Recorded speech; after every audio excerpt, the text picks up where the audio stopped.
that goal. I interpreted this prophecy maybe 25 years ago. I said that this must not be understood literally. There's no mountain of the metal that's coming out of the river. But this has to be interpreted. It is an ayah or a hadith that is mutashabiha. You have to interpret it to be able to understand. And I said that when Henry Kissinger went to Saudi Arabia after the war of 1973, in which the price of oil rose by 400%, from $3 a barrel to 12. And the price of gold increased. In fact, it was the value of the US dollar which was decreasing from $40 for 1 ounce of gold to $160 for 1 ounce of gold.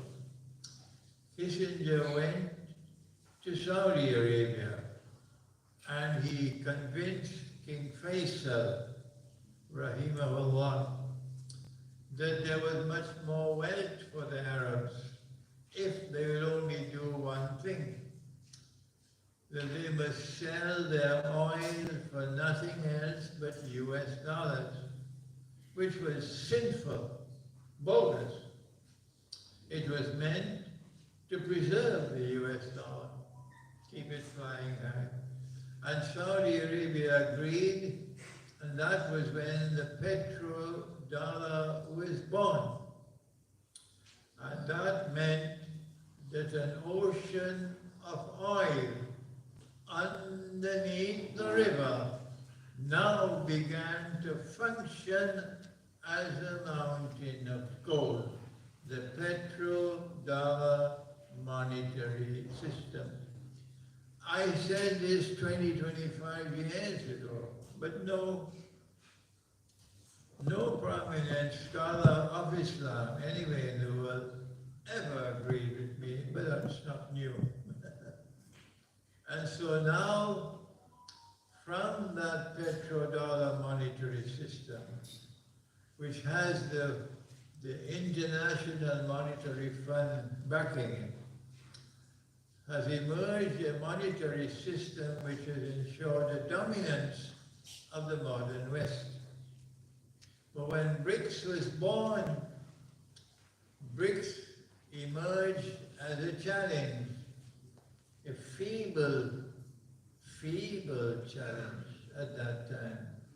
Namely, Russia and China joined together to seek an alternative, another monetary system, and Russia and China succeeded in bringing India and South Africa and Brazil on board, and that's why it is called BRICS. And now that alternative has grown so significantly that it is now threatening the petrodollar monetary system. And therefore, I agree with the view that this is one of the major causes of the walk towards nuclear war. Next question.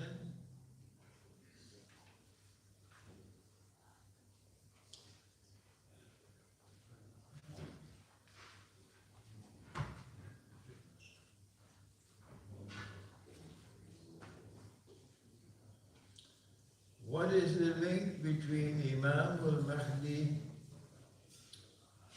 and Gog and Magog? And when will the Imam al-Mahdi say takbir 3 times? I am not aware of this part of the subject. The link between the Imam al-Mahdi and Gog and Magog. The answer is that Imam al-Mahdi is a descendant of Prophet Muhammad, Allah's blessing be upon him, who will be sent by Allah Most High into the world to restore the valid model of a state with Allah. That valid model of a state was called Holy Israel, and it was established by the Prophet David, Nabi Dawood alayhi salam, and then with his son Solomon, Nabi Sulaiman alayhi salam.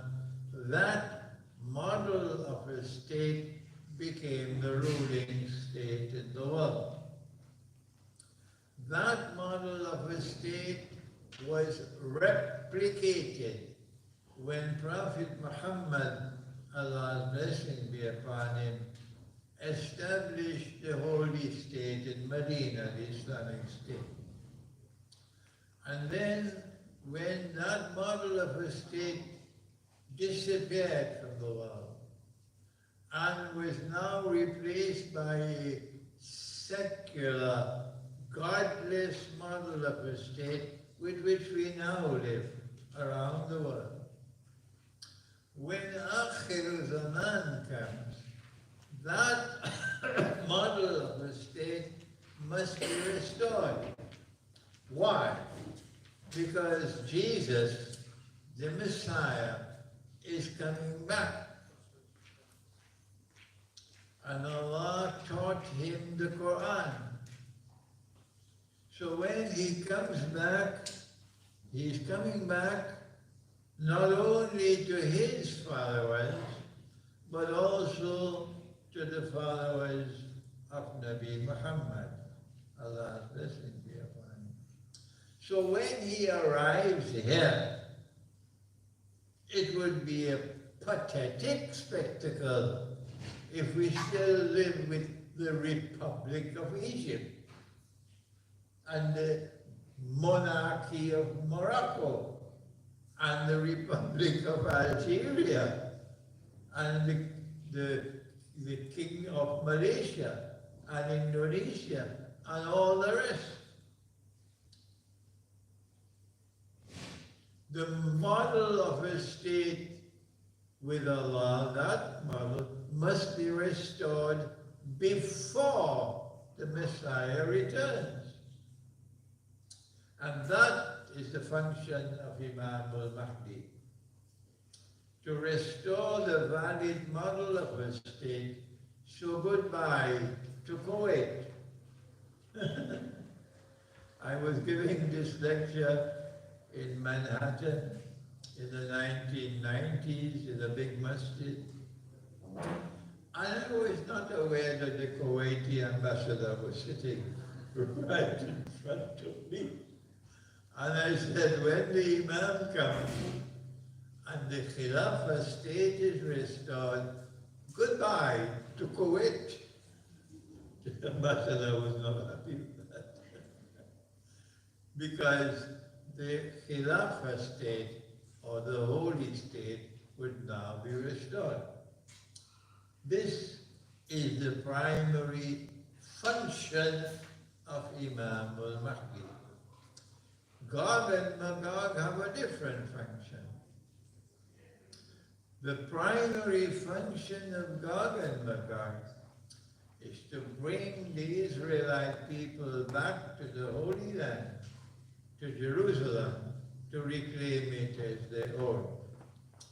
And so Gog and Magog first took control of modern Western civilization, controlling power in the West. They still control power in the West. And Gog and Magog then spread out all over the world and took control of power in the world. And then Gog and Magog brought the Jews back to Jerusalem to reclaim it as their own. And they have now accomplished that mission. And Gog and Magog will be destroyed by Allah when Nabi Isa, Jesus, returns. So between the Imam and Gog and Magog, the only link that there is that the Imam will be able to restore, he'll be able to liberate the Arabian Peninsula, and Gog and Magog will not be able to prevent it. And the Imam will say, get rid of Saudi Arabia and restore a Khilafah state with the capital in Mecca, and Gog and Magog will not be able to stop that. Once that Khilafah state is restored, that's the beginning of the end of Israel. Good. Yes, time for me to have some correction. Yes, once more. And for Ken to answer some questions. Thank you, Ken.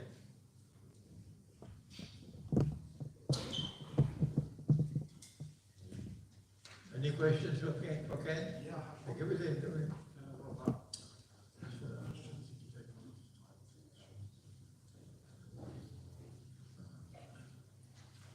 So the question is, are you aware of the work of Chris Coverdale in the UK?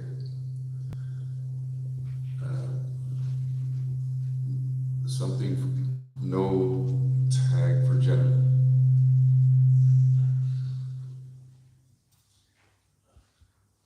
He has something called Probity Co. I'm not aware of this one, but it is related to Probity Co. and then Make War History. So I do know Chris. I was with Chris just the other day. So who is the author of the book you mentioned, A History of Central Banking? So yeah, if you don't have the picture, it's Stephen Mitford Goodson.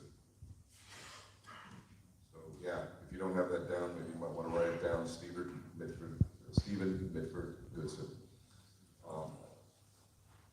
I'm very familiar with Chris. I've known Chris a similar amount of time to when I met Sheikh, because we met a decade ago in Iran. And I think I've known Chris maybe just slightly longer. We immediately hit it off, same as with the Sheikh. We have very common interests. Chris Coverdale, I call him the quintessential Englishman. He's like just the old school quintessential Englishman. Such a beautiful guy, a repository of knowledge as well, and really exemplifies the best qualities of England. And I'll be meeting with him again, inshallah, next week to further the agenda of Make War History. And there's also another core group within this that are equally beautiful people in their own right. And I did say that since the question is asked about Chris, it's an obvious opportunity for me to say that of the many of you who voiced an interest in participating or contributing in some way, I can assure you that we can expedite this process.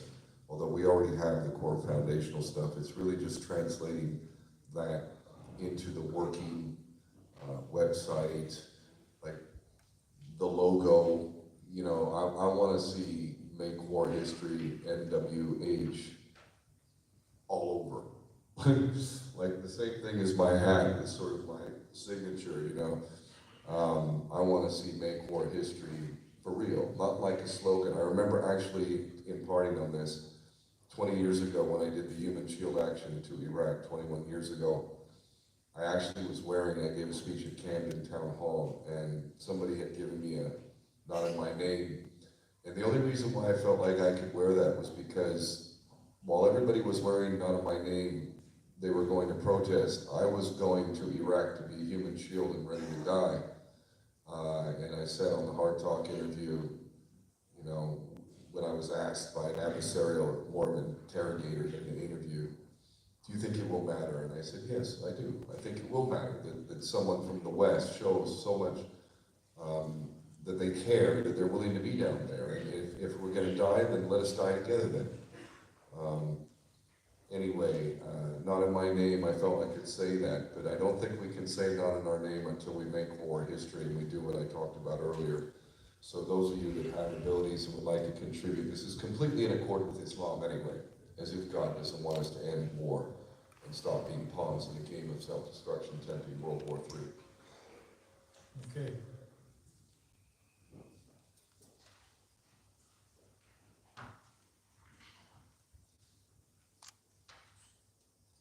Does day like a week, will it commence before or after the war? What a difficult question.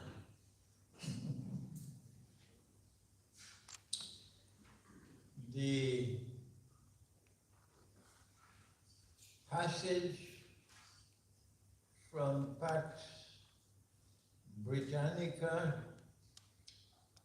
to Pax Americana is the template to be used for us to recognize the passage from Pax Americana to Pax Judaica. When I examine that template, I find that among the things that are significant in it is the transition from one form of money to another form of money. That with Pax Britannica, the world was given the British pound as His Majesty the British pound. And then at Bretton Woods in 1944, which is upstate New York, we saw the British pound giving way to the US dollar in the Bretton Woods Agreement. And then emerged the International Monetary Fund, which established the US dollar as the international currency. And so I conclude, I did it 25 years ago, that we will recognize the emergence of Pax Judaica when the US dollar is receding into the sunset and something is emerging to replace it. And that is now right now at our doorstep. It's called cashless digital money. And so I perceive that we are now in transition from Pax Americana to Pax Judaica. But the template has other things as well. And that is that the passage from Pax Britannica to Pax Americana required 2 world wars, which are in fact won in 2 parts. And so I have come to the conclusion that the passage from Pax Americana to Pax Judaica will not be completed until the Great War takes place.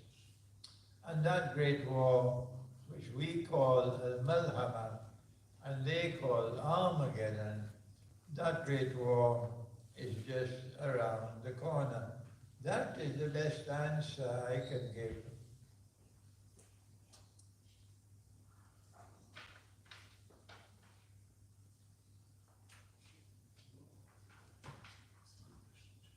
How come no questions for him?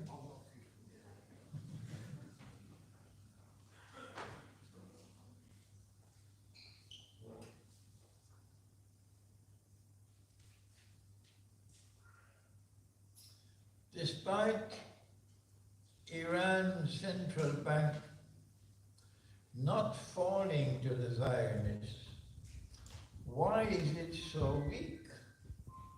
Why is it so susceptible to sanctions? Why haven't they given to the world an Islamic example of an economy? I met in Iran with several ayatollahs, and I seldom found amongst the ayatollahs any understanding of the monetary system. I didn't find any difference between Shia and Sunni. They both at sea. But I did find in Qom Ayatollah Shirazi, who has now passed away, a very old man, a very gentle person, and a very lovely person. And we sat down in his home on the carpet, and he taught me a lovely lesson about riba. I will never forget it. But he was the only Ayatollah I met who showed an understanding of the monetary system. I met with Ayatollah Binazadeh in Shiraz, and Ayatollah Binazadeh said to me about the monetary system, the real and the doman. He said, this is the root of all evil in Iran. Apart from these two Ayatollahs, the rest were at sea. What they said to me, and not only the Ayatollahs but others, they said to me, Sheikh Imran, what we need from you is you must go to Ayatollah Ali Khamenei. He's called the supreme leader of the Rahbar. And you must explain to him the monetary system, and explain to him and convince him that it is haram. And once he recognizes it is haram, and he gives one order, all of Iran will obey. And I said, I will never do that. I will never do that. You are the ones who must study the subject. And you are the ones, your ayatollahs, who are the most learned of all. You are the ones who must be able to make the change. I will come to your country and I will teach, but I am not going to the head of the state to try to convince him. And that's where they are. You will not find in Iran any significant voice in the whole country arguing that the monetary system based on paper money is bogus, is fraudulent, it's haram, and that Iran should return to dinar and dirham as money. That's the pathetic state of Iran to this day.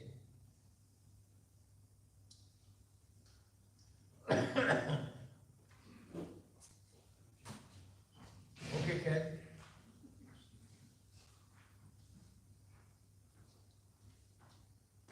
Russian Foreign Minister Lavrov recently said Hitler had Jewish roots.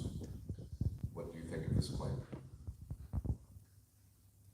Well, it saddens me because I know that the Sheikh has met the Russian Foreign Minister, and from all accounts, he's an intelligent man.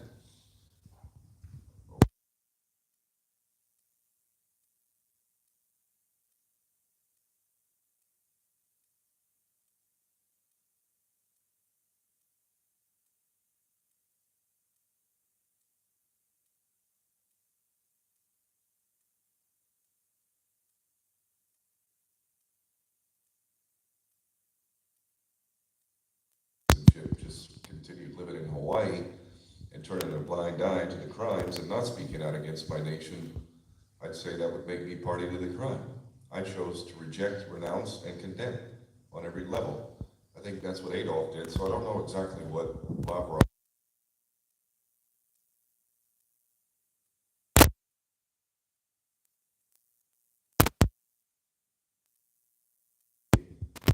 But I do know this, I also hear the Russians using that term not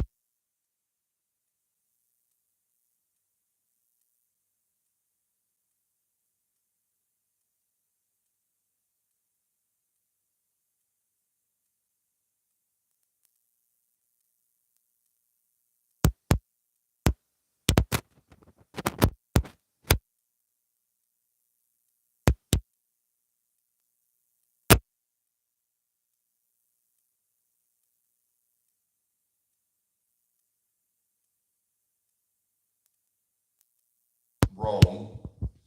Even we can look at the Islamic Empire, and then let's look at Germany. How in the hell are you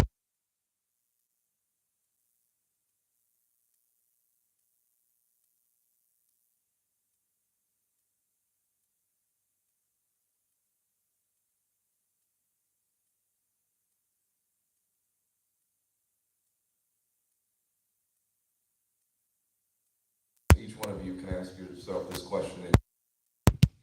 I know myself, I can look to many points in my life where I genuinely believe something to be true. Most of all, that my nation is the greatest, that for whatever fault we have, we're better than others, right? How many times in our lives have we really believed something to be true and then later found out we were wrong? And if there was a consequence for going against the grain, which is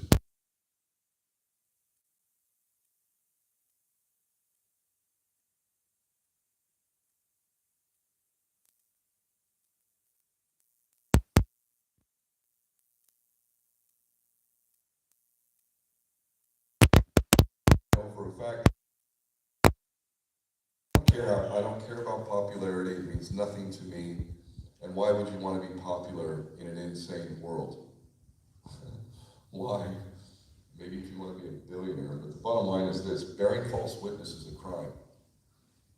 Amen. If I'm right about Adolf Hitler.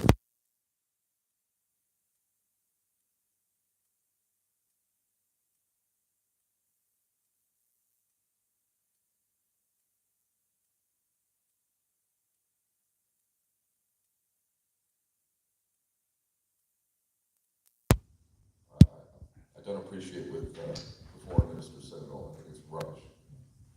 If I ever get to meet you, Sergey, I'll tell you to your face. But good work on a whole bunch of other stuff.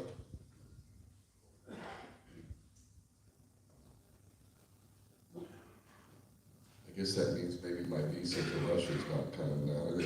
Darn it, I just burned another bridge there. If Jesus, the Isa Islam, is coming to his ummah, his people, the Christians, and if the Imam al-Mahdi is coming to the Muslims, then why would Nabi Isa Islam perform the prayer behind the Amim, behind the Mahdi, indicating that he comes as a follower of Islam? So how and why will the Christians have a higher authority than the Muslims at that time? Number one, the Quran prevails over everything.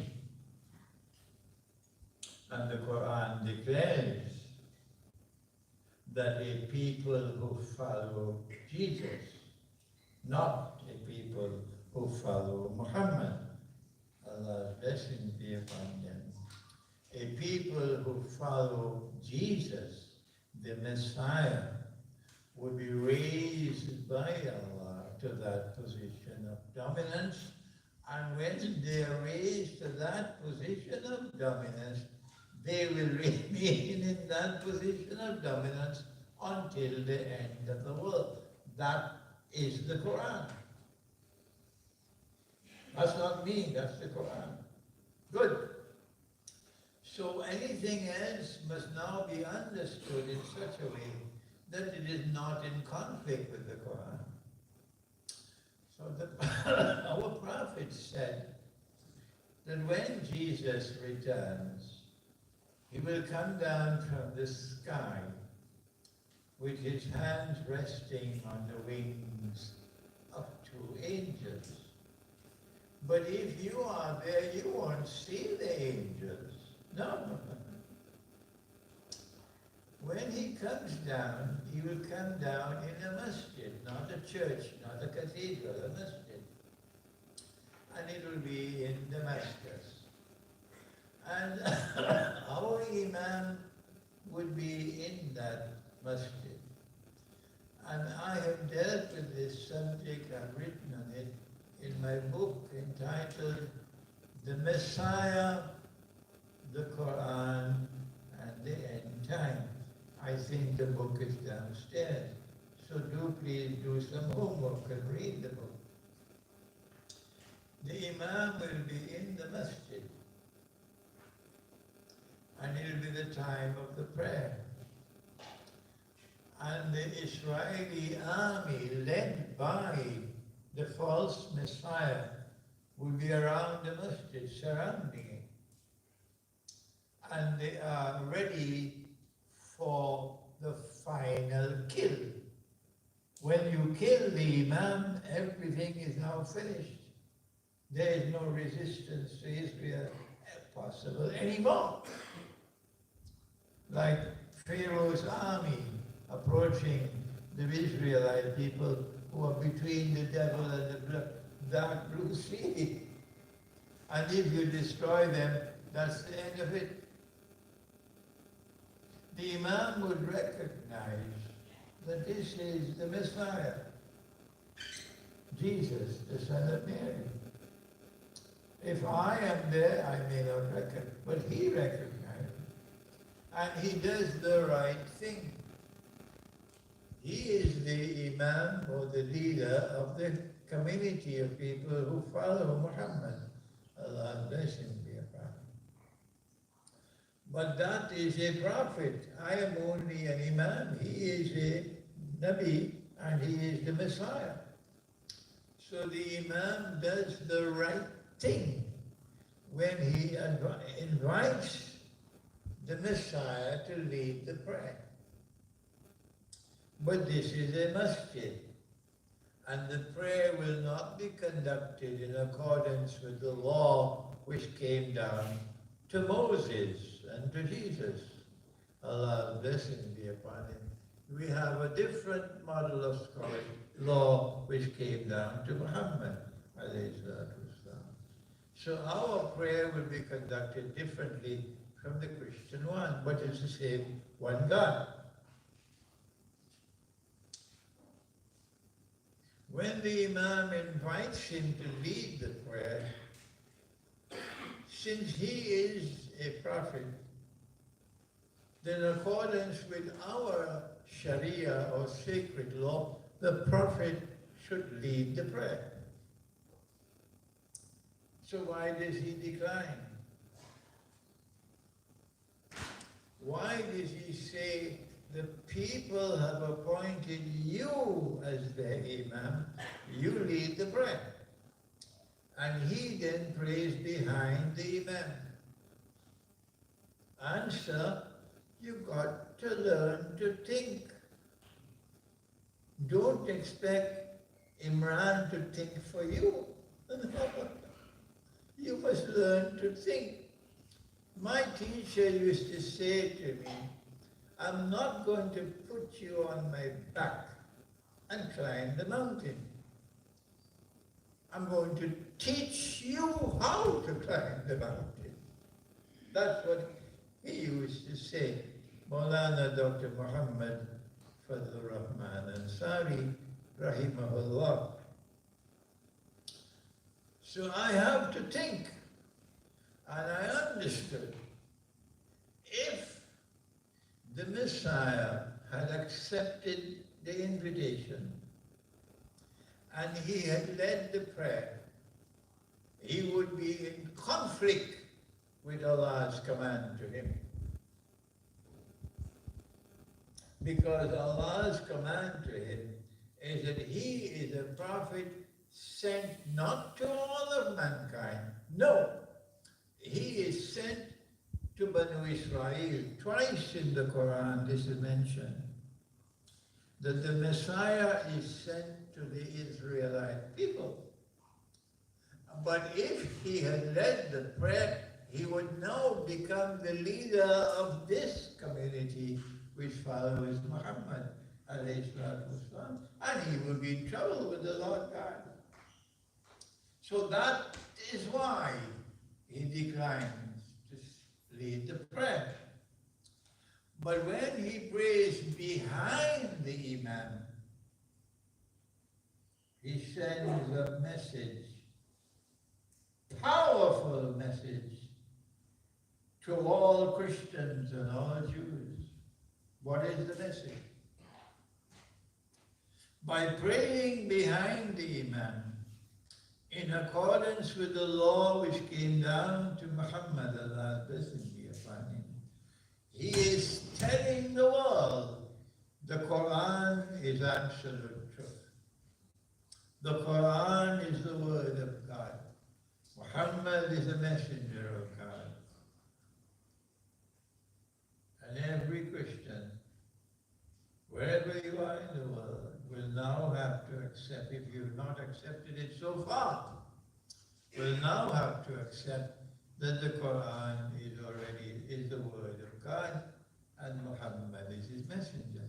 But Alhamdulillah, in my old age I'm working and there are many Christians who are now accepting that the Quran is the word of God, because I don't go with boxing gloves to win any stupid debate. Sorry for this language. I don't go with boxing gloves to win any stupid debate. I do it differently. And there are many Christians now who have a different view of the Quran. And my book, The Quran and Russia's Destiny, I pray will change the views of many Russians. Already you have a president of Russia today who publicly kisses the Quran. Can you imagine Trump doing that? Or Biden? Or this fellow in Britain, I don't know his name, Stammer? Or Macron in France, kissing the Quran? But Putin kisses the Quran. That's right. And so this is the reason why he does not lead the prayer. He prays behind the Imam. Because if he were to lead the prayer, he would automatically become the Imam of this Ummah, which would be a violation of Allah's law to him.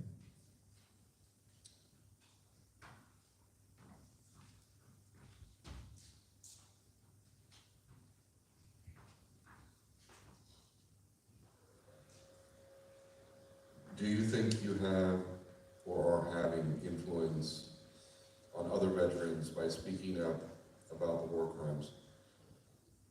Yes, I'm being contacted by more and more. And Marines, there's a term for the Marines, Semper Fi, which means always faithful. And if you listen to what I've said over the years, I'm actually grateful for my experience in the Marines, and that may sound crazy, but let me qualify what I mean by that. Number one, I didn't kill anybody, even though I was a machine gunner and I was an infantryman and I was sent into combat. Ironically, Sheikh, you were talking about Kuwait. I have medals for liberating Kuwait. Bit of irony there, since they're not going to be liberated if the prophecy comes true. But the bottom line is I think this is one of the sea changes that we see in the world. The Americans have been willfully and in a special kind of stupid for a long time. But I have a dear brother of mine His name is Marcus. He's 20 years my junior, and he signed up after the so-called War on Terror. He was in Iraq and Afghanistan, but when he was in Afghanistan, he stepped on a landmine and both of his legs were blown off. And I literally asked him, like, if you could go back, brother, would you just kind of step over that way instead of that way? And he literally said to me, and I genuinely, I know he was telling me the truth, he said no. He said no, because it made him the man he is today. And part of that process was realizing the truth. And the truth is that we're mercenaries for the banksters, that the wars we fought, we were cannon fodder. I was a human guinea pig, as was he. We were injected with experimental drugs without informed consent. That's literally human experimentation. And while it's harsh and while it's unpleasant, would he rather do that, like play along like, yeah, I'm a hero, thank you for your service, and just go along with the program, or would he rather be true to himself and what he really knows? And what we know is that we're being used, and this doesn't benefit us, it doesn't benefit humanity, it doesn't benefit America, it doesn't benefit anyone. So yes, there are more and more veterans who are coming into awareness about this, and because of my position as a Marine, yeah, thankfully.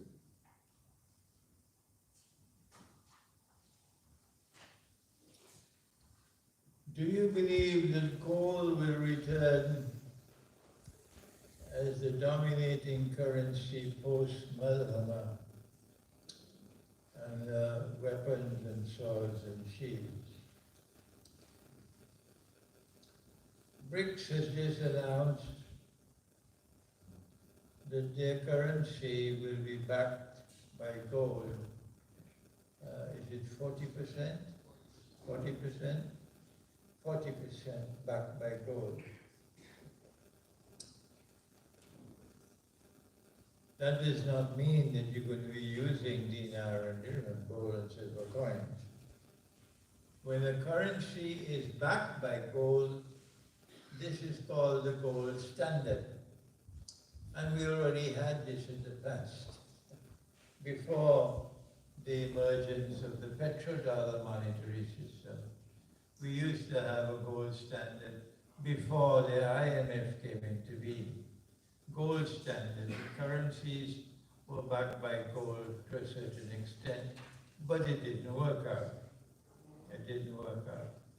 And so, while this is a commendable step on the part of BRICS in directing mankind back towards gold, by simply giving this statement that the currency will be backed by gold by 40%, I don't think that this is a step which will eventually culminate with real money returning to the market. No.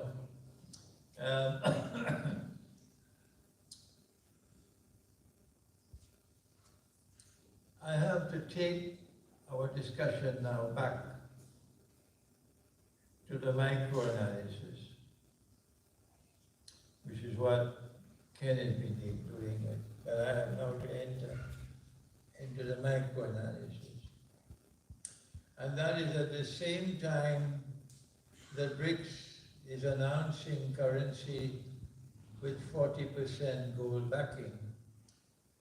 The other side, the Western world, is giving the cashless world of digital money. And when I look at my part of the world, I went to Malaysia, I went to Indonesia last August, July, August. And everywhere I went, I saw sheep and cattle and goats and camels welcoming the cashless world, as though we had no scholars of Islam anywhere.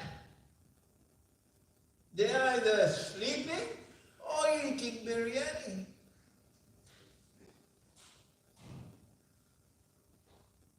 And so I asked myself, this is not the Western world.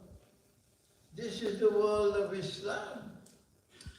And in the world of Islam, there is such a stupendous success for the cashless world of digital money. And so it looks very much as though that while the monetary system is under attack by BRICS, in the end Israel, after the Great War, will succeed. That there will be a cashless world of digital money that Israel will control. Good? But I want to now take a little time to return to our subject of the master plan that I could not give in my talk. Last November, I normally don't use the term Hamas. I refer to the Islamic resistance. Last November, I declared, I said it, and I was bitterly criticized. I said that Israel set a trap for them. And they were blind and they couldn't see it. And they walked into the trap. Like 9/11, Israel was then able to benefit and profit from a trap which was set for them, and they walked into the trap. That weapons were leaving the United States and the Western world and going to Ukraine. Huge amounts of weapons and drones. And the CIA and the Israeli Mossad were able to siphon off some of those weapons and use Saudi Arabia to get the weapons into Gaza. Putin said the same thing, but he didn't use it until Saudi Arabia.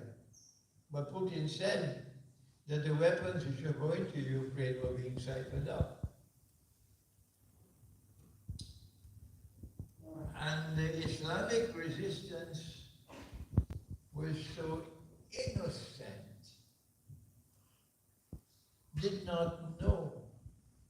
They believed that these weapons and these drones were coming to them from their people, their supporters, when in fact it was coming from the CIA and the Mossad. And Netanyahu knew everything about it. So the government of Israel, at least the Prime Minister, knew that that attack was coming on the 7th of November. They knew it. And Egypt actually sent a message to them warning them, because Egypt was able to pick up the ground information that the attack was coming. So they knew the attack was coming.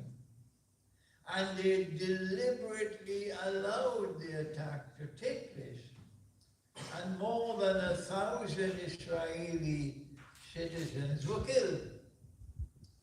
Why did the government of Israel act in this despicable way? On Judgment Day, we get the evidence that I am speaking the truth. The evidence, the government of Israel wanted Hamas to launch the attack that they did, so that the government of Israel will then be able to profit, to exploit this event to their advantage. What did they have with their master plan? The master plan was, number one, to decimate Hamas, the Islamic resistance, decimate them. Number two, punish the people of Gaza to such an extent that they will eventually turn against Hamas, turn against their own people. Number three, destroy every building in Gaza and drive the people down to the south. And as you drive them down to the south, you destroy all buildings so there is no place to come back. And eventually, when you have them cornered in the south, either throw them into Sinai or force Egypt to accept them. And so you will get rid not only of Hamas, you'll get rid of all the Palestinians in Gaza. And Israel will be able to repopulate Gaza with their own people. Number two, not only is Hamas a thorn in the side of Israel, but also Hezbollah in Lebanon. So you must attack the Palestinians to such an extent that you will provoke Hezbollah to join the war. But that did not happen. And Hezbollah was sensible enough, while they will attack Israel, they will not launch a war. So in the event, since Hezbollah was not launching a war, Israel then launched a war on Hezbollah in order to decimate Hezbollah as a threat to Israel. And they have achieved a large measure of success on these two fronts already. Number three, Israel's master plan was also to force Iran into the war, so that Israel could destroy Iran's nuclear plans and either remove the possibility that Iran could ever have nuclear weapons or delay for some indefinite period of time. While Israel has already succeeded and profited immensely in Gaza, while of course turning world opinion against them, they don't care for world opinion. And Israel has already achieved substantial success in Lebanon. Israel has not achieved that success as yet in Iran. Israel was able to humiliate Iran by assassinating the head of Hamas in Tehran, humiliate Iran by assassinating the head of Hezbollah in Lebanon. And then Iran responded with a second missile attack on Israel. But Iran does not want war with Israel. And Israel so far has restrained herself from war with Iran. They will attack each other, yes, but a war will result in the collapse of the world oil economy. A war between Israel and Iran will result in the collapse of the world oil economy. Number two, a war between Israel and Iran will immediately result in Iran becoming a nuclear power. And this is what the Western world wants to avoid. And so they have forced Israel to show restraint. But the master plan is the master plan. And Israel is not going to listen to the United States indefinitely. And so eventually it's just a matter of time, I believe. I hope I'm wrong, that Israel will attack Iran to try to destroy Iran's nuclear plans, to prevent Iran from becoming a nuclear power, because that is necessary for Pax Judaica to come into being. Yeah.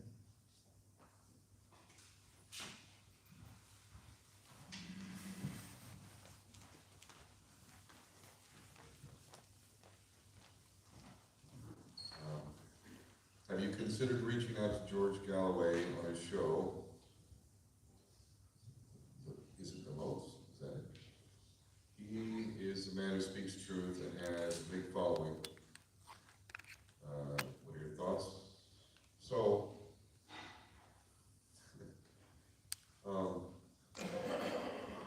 appreciate who speaks truth, and I also have the ability to give credit to people who speak truth even when they're speaking rubbish as well, and I know it's rubbish. And there are a lot of examples of this. I've already talked about National Socialism and that, so there's plenty of examples there. One thing I've noticed, and I would be open to being on George's show.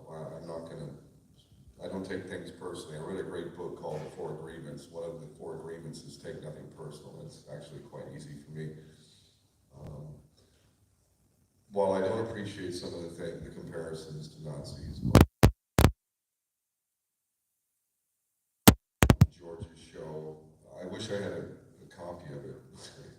I was on his show several years ago, and even I'm having a hard time remembering exactly what it was, but we had a difference of opinion. And I basically, I stand by my position, although I really have to think hard. Maybe it was the headbang or I was dead, but the bottom line is we had a disagreement there. I also had experience speaking at an engagement with him a couple of times when I was a hot property. I'm a hot property, then I go down into the gutter, and then I'm a hot property. You know, this is the way it works. And he basically, here's the way I look at it. Like, he's my elder, right? Like, this is my elder here. What I would expect from an elder, to be a proper elder, is that even though the rambunctious young upstart may have some, you know, really good abilities, but he's wrong here, there, or anywhere, you would encourage that young upstart. You wouldn't be disrespectful to them, unless, of course, you had a big ego.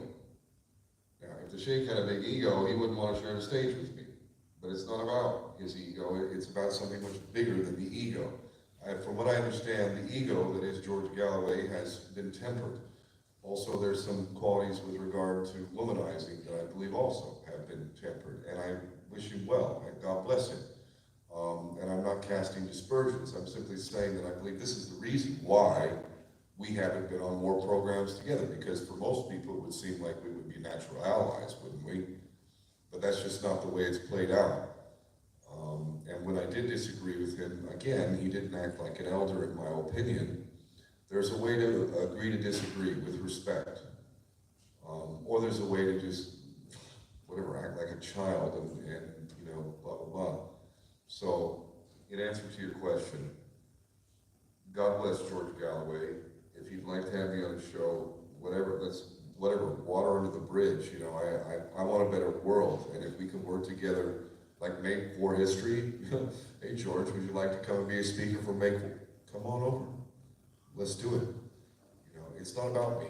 It really isn't. So, I mean, I can certainly move on and do that with him. But there's several others that you would have thought, like, why aren't they natural allies? I can tell you, ego and jealousy has been something I've dealt with my whole life.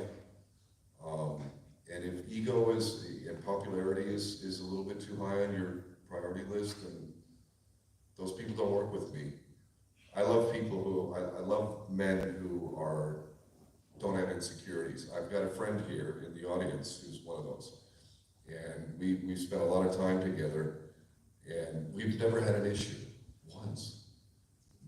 But when a man has insecurity and he feels like someone else is threatening the shine, like the shine is getting a little bit less off him and over there, yeah, and I can see that stuff a mile away. And whatever. And when God has blessed you as much as God has blessed me, you know, I've been blessed in so many different areas, athletics, speaking, you know, intelligence. I've got a good, it's just what it is. So I've learned to not, it's okay, you know, it's okay. I wish everybody understood the kind of confidence and security that I know. Then the best of them could really come out. We could work together, we could solve this. So if that's possible, I'll happily work with George. One word, I'm here, inshallah, in Britain until the end of this month, November, inshallah. If anyone can help in arranging a dialogue with George Galloway, and we can raise the funds, Javed is right here, and we can get a hall, then I'll be happy, of course, because Galloway is a very courageous man, and a man who's shown immense integrity, intellectual integrity, in resisting the oppressor, and therefore we are on the same side of history. If I may, thank you. I definitely want to echo that credit where credit is due, where all of these people could have said these things. There's only very few of us that say that, and I mean, really, genuinely, thank you for inspiring me to be more clear. Love and respect to George for saying the things he said. It does take courage. There's a lot of risk involved, and he's done it. God bless him.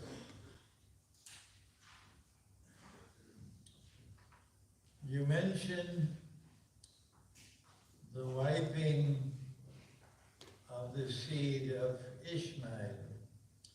Does this relate to the Arabs as a whole? Yes. Yes. The Arabs have descended from Ishmael. I don't think the Berber have descended from Ishmael, but the Arabs have.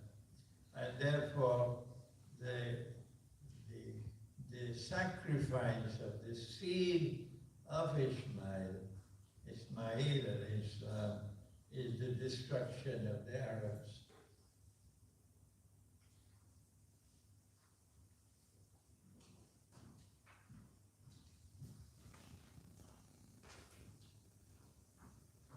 What will be the different outcomes if Trump or Kamala get elected? Will there be any differences?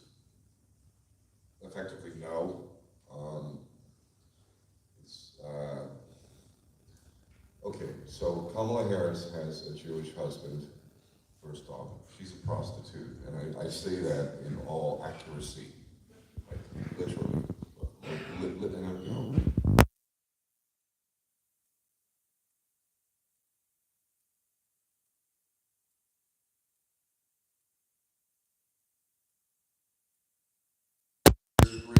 When I speak about her, but also Trump is an idiot too. Actually, I saw an interview with a tape recording of Jeffrey Epstein, who again was best mates with Donald Trump. And there's a quote from Donald Trump talking about how I like Jeffrey. He's a great guy. He likes young girls like me or something. Like that's basically him just acknowledging that they like to have intercourse.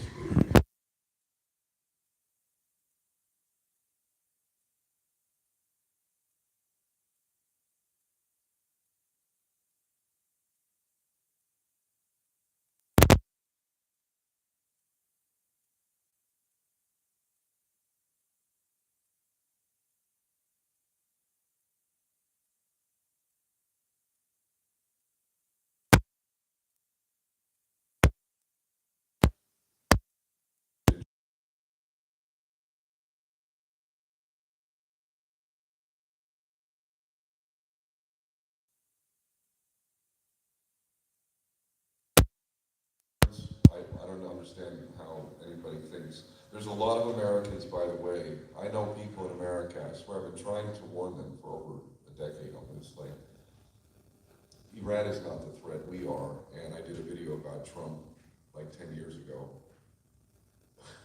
He's bought and paid for. But a lot of people think, they're also saying, they're doling this out. Bill Gates just gave $50 million to Kamala Harris, and they're now selling the story that the reason why is because Bill Gates has been with Epstein. They're also best buddies, so he's also been on the Lolita Express over to that private island to go do you know what with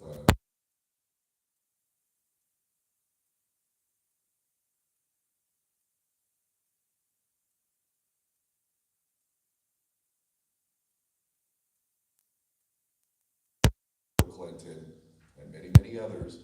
This is what Elon Musk is saying this too. Like they're dreading that Trump gets in there because Trump also said that he would appoint a special prosecutor for Hillary Clinton.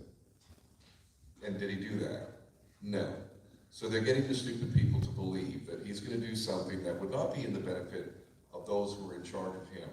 But again, stupid is as stupid does, so a lot of people are going to buy that. No, there is no real difference. I mean, maybe we might get into World War III a week sooner or later, depending on which one, but that's about it.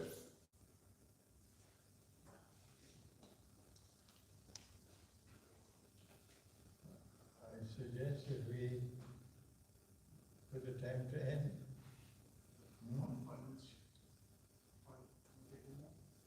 Yes, yes, we can take a few more.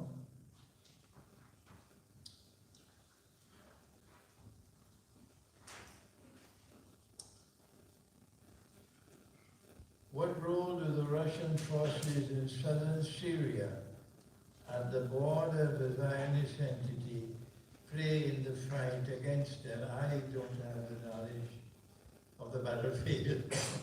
So you need someone who has the capacity to conduct military analysis to be able to answer this question. It's now 5 minutes to 11. Perhaps we can take just a few more questions, and then it's time to go home.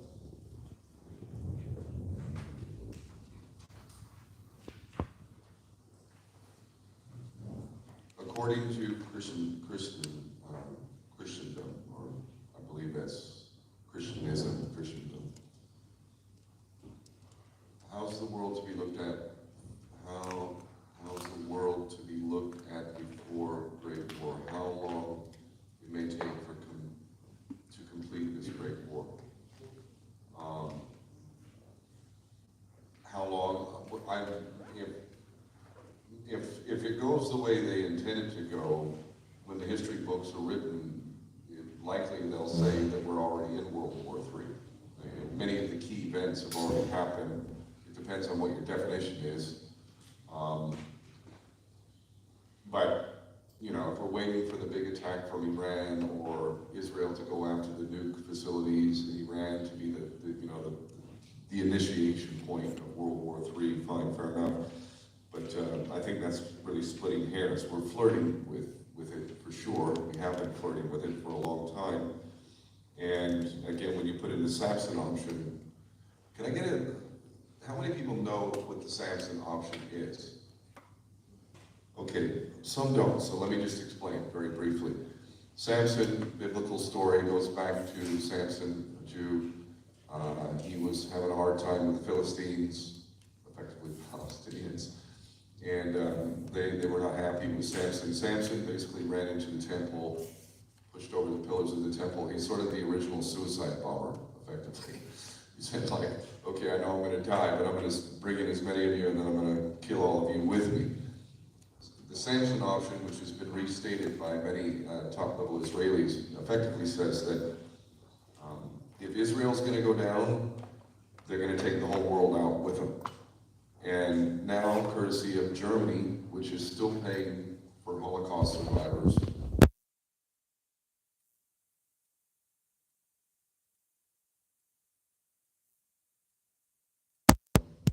Jonathan Pollard, an Israeli spy who stole the technology from America, took it back to the Jewish state.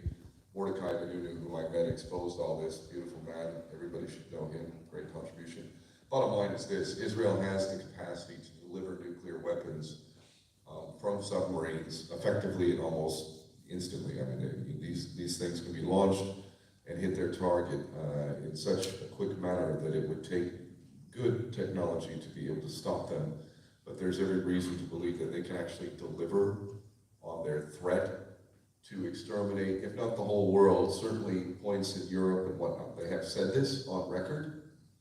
If the media wasn't owned by them, and politicians didn't work for them, and Hollywood wasn't owned by them, then everybody would probably be wise to know that. But most people don't know it, do they?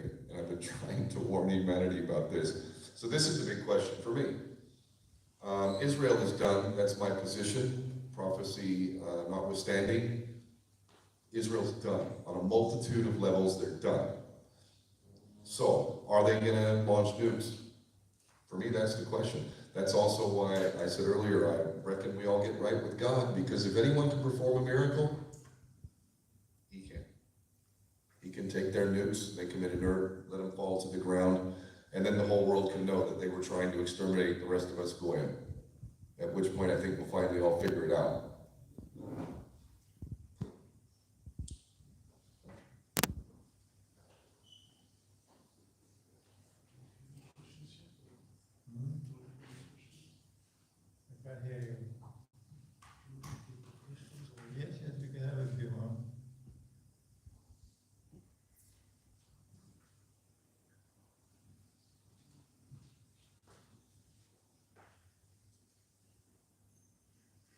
You rightly said that cashless money is a trap, but BRICS is planning to use cryptocurrency as a payment system.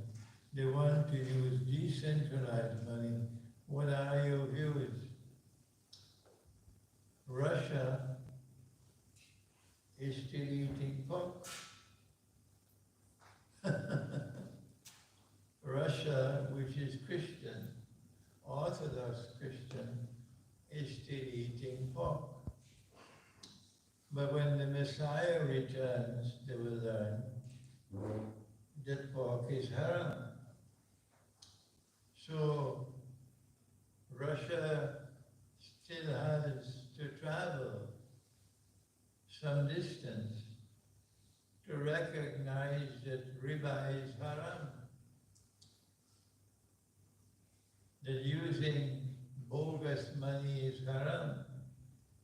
How long will it take us to teach Russia that they should return to gold and silver as money when we cannot even get all our own people in Pakistan, in Iran, in Egypt, anywhere in the world of Islam to agree and to accept that gold and silver is real money, and that is the money that the Messiah will use when he comes back, and Imam Mahdi will use.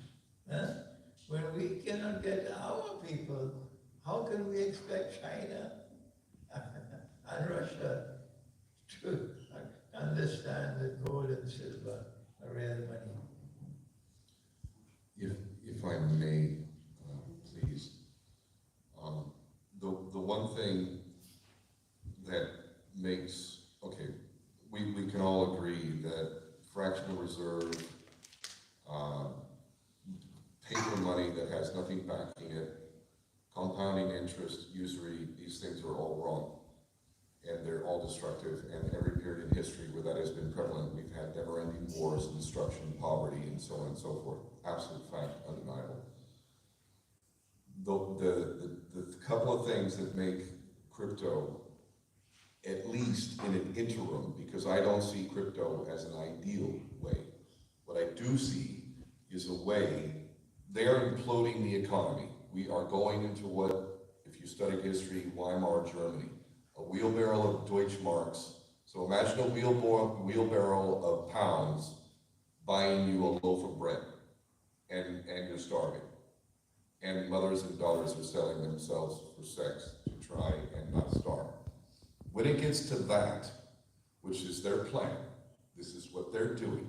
They control the banks, they control the economy, they control the money supply, and they can retract it, and they're doing it. And it's gonna happen, flat out, it's gonna happen. So, I would hope that other forms, I said this earlier, it's in the book, there were tally sticks. We could issue labor certificates, which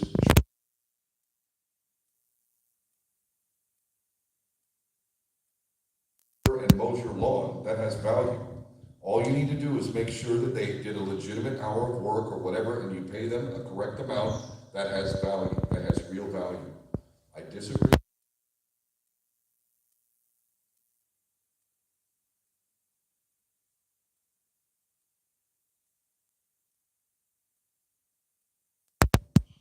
At gunpoint.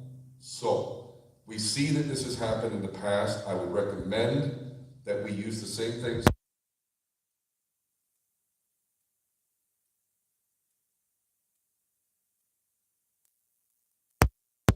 And there's ways to do this in smaller amounts. But the moment you start issuing paper to represent some precious metal, it's historically over and over and over again, they're going to put out a whole bunch more paper money that's not equal to the value of the actual metal that you own. The only way to make sure that doesn't happen is to actually have the metal itself, which is why it's better to use non-precious metals that can't be counterfeited.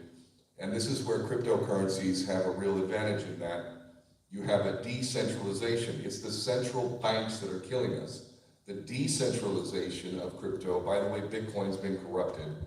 Bitcoin Cash is not, anyway. When you have decentralization, you can't commit fraud. Because if one node issues a bunch of money, it's not going to jive with all the others. But if you have one central bank, that's why we can't audit the Federal Reserve Bank in America, because they own my country. And you can't audit the bank here. So they can just issue as much funny money as they want to all their little cohorts and all their little minions. And they can also issue the digital stuff, which is definitely the death of us all. Soon it'll be a microchip. David Rockefeller warned us about this in a movie, a film called Freedom and Fascism. Anyway, the point is, in a transition to a better world, I would encourage people to take a good look at the viable alternatives that can eliminate fraud and are not connected to usury. If any such thing exists, I would recommend you look for yourself and be very careful, because if we're stuck with this existing system, it's going to be Weimar Germany here. People are going to starve so badly that people are going to cannibalize each other. I'd much rather be wrong about this, but if you look at history, you're going to see this is what happens. Any objections? So only one more question? Any objections? No objections. One more.